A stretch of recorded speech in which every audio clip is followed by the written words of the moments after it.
Many people struggle with the law in Jesus. Are we supposed to do the law? Why is the law there? Now that we have Jesus, are we supposed to follow that law? And you don't know what you're supposed to do with the law until you get to the book of Galatians. And in the book of Galatians, Paul explains that the law was a placeholder for the people of that time.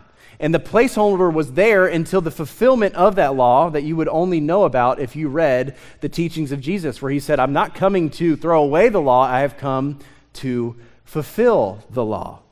So the way that it is described in the book of Galatians is Paul says that the law was kind of like a babysitter for the Jewish people to make sure that they were set apart and they were to follow God. So the law is still important. It has a lot of good things in there that we still follow to this day. And if you realize that Jesus, the commands that he gives, where does he get them from? He gets them from the Old Testament law. The Old Testament is very important and the laws are very important, but it only makes sense in light of the entire Bible and of Jesus. The only way that you know that is if you pick up the book and you start reading it.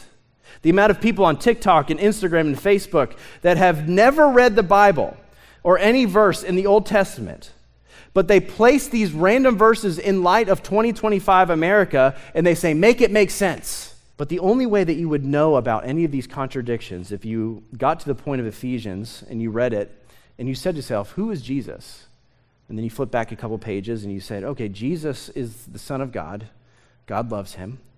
And he said he's come to fulfill this law that Paul said that we don't have to follow anymore. And then you're like, okay, what's the law? And then you go back to the very book at the beginning of the Bible and you would read through the first 5 books and read all 613 laws and you say, thanks be to God for Jesus. The story of this Bible is God's constant pursuit of humans.